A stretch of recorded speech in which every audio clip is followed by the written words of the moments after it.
Hi everyone. In this video, I'm going to talk about the fundamental things you need to know about the housing market at the moment, as it stands in June 2022. So there are about 8 points I'm going to cover. The first one is house prices are at its highest point than ever before. In fact, Halifax latest data shows that the property prices increased by 10.8% more this year than it was last year. So if you have properties, you've done quite well. If you haven't got any properties, that means your cost of entry has gone up at least 10%. So the typical house, let's say 300 grand, I think right now. So that's gone up by 30%, to 10%, 30 grand's gone up year on year. Second point, mortgage rates are also going up. So it's a double whammy. So prices have gone up, but mortgage rates are also going up. The reason they're going up is because interest rates have gone up by the Bank of England. And the reason that's gone up is because inflation is rising by over 10% now. So the price of goods and services, which is what inflation is rising rapidly. So to try and get people to stop spending on those things, the Bank of England is trying to push interest rate up to then make people spend less, I guess, chase things less, which then reduces the inflation rate. By doing that, though, the interest rate is going up, which means mortgage rate is also going up if you're not in a fixed position at the moment, or if you're coming in to buy a new property. On average, you would say, the 1% interest rate that it is right now, it's the fourth time it's risen since December 2021. And that's added £200 a year on a £200,000 mortgage. So right now you've got the double whammy. Cost of houses are going up and the cost of borrowing is also going up. Third, renters are also now feeling a massive pinch because of inflation, because of costs rising, and I think you will find everywhere, whether it's your hairdresser or your window cleaner or the car wash guy, everything and everybody, and rightly so, because everybody's feeling the pinch, pushing their prices up. By doing that, that means also landlords are also pushing their rents up. In fact, in London, according to Rightmove, the average rent now is £2,193 per month. And that's come up from £1,919 from last year. So, okay, that's London. That's, that's extreme values, but generally speaking, up and down the country, rents are also rising. Fourth thing to remember is that lending restrictions are also changing. That's a good thing for first-time buyers, because post 2007 and 8, the financial crisis, government put in place that there was a requirement for borrowers to be able to afford a mortgage even when the interest rate rose by another 3%. So let's say you were on a 2%, you need to have been able to show that you can afford the mortgage if the mortgage rate goes up from 2% to 5%, which is quite crazy because in 14 years, 13 years from that point of introduction, that's not happened. So, but it's still penalizing people, because who can afford almost a 2.5 times increase in their mortgage rate before they can actually buy something? So that's changing. The government is also changing that, which means it will be easier for first-time buyers to be able to afford their properties. As well as, as we all know, if you're buying investment properties, you are hit by the stamp duty surcharge as well. That's also been around for a while now, but he introduced it to give first-time buyers a leg up, I guess, and it penalizes investors by charging more money on stamp duty. The fifth point is mortgage rates are getting longer. That's something that not a lot of people talk about. If you take, say, 10 years ago or 20 years ago, the average year for a mortgage was 25 years.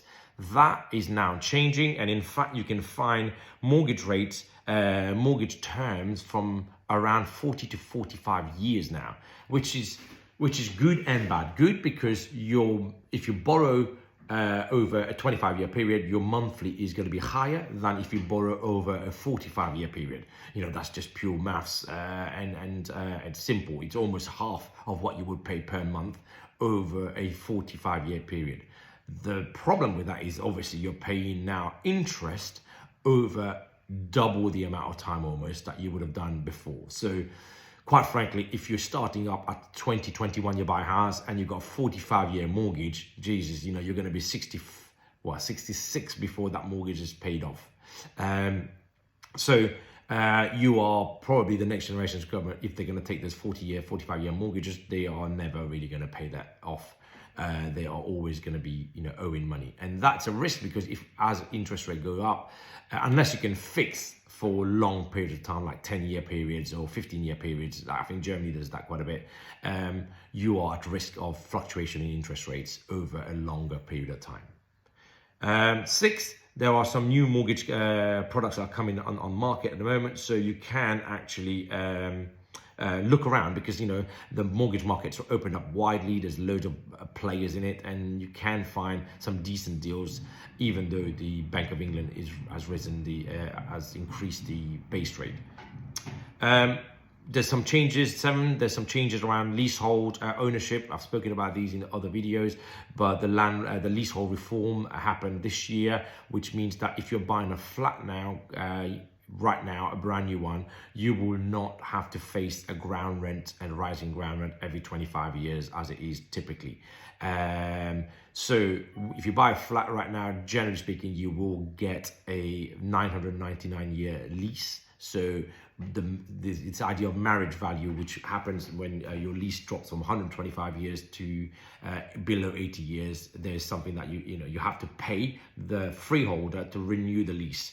That marriage value is quite expensive sometimes. So if your lease drops to say 60 years, the value of the marriage value is actually the difference between what would that flat be worth if the freeholder gives you another 99-year lease. So 99 plus 60, you get 159-year lease on your renewal. So marriage value is the difference of the two. So the value of the flat when it's got only 60-year lease, and the value of the flat when it's got 159-year lease. That value, let's take it's £100,000 difference. Marriage value is roughly 50% of that. The 50% of that 100,000 you would give to the freeholder, which is quite an expense. So that's been taken care of now by the the leasehold reform. But that's only right now for the brand new flats. Existing flats, existing leases are still subject to marriage values and lease renewal. But hopefully that will also change over the next Parliament term as well. And and finally, there's some good news for renters here. In terms of some of the changes that are in the rules for when it comes to renting. I think people make a big deal about Section 21 being removed, or at some point being removed during this term of Parliament. But Section 21 is basically where landlords give a eviction note or ask the tenants to leave once their contract is over. Now, as any business, most businesses want to hold on to long-term paying customers. So it's not in the interest of landlords to serve Section 21 unless there's a problem with the relationship or the tenant itself that's developing. So if the tenant is a good tenant, paying, have good communication, like we have with hundreds of our tenants, there is no need for us to ever serve Section 21. But when that goes, there will be other possession notices that you can serve, which is Section 8 is your typical one after Section 21. Section 8 is not really used because people use Section 21 because it's easier, but Section 8 is when your tenant is in arrears on your rent. So within 2 months of arrears, you can serve Section 8, and then you can go to court to get possession of that property. So there you have it. You've got 8 things that are changing in the UK housing market at the moment. Some good, some not so good, and depending on which side of the fence you sit, whether you're landlord or tenant, you will see some positives and negatives. So I'll be keen to hear your thoughts on some of these things and how we can progress as we go forward for 2023.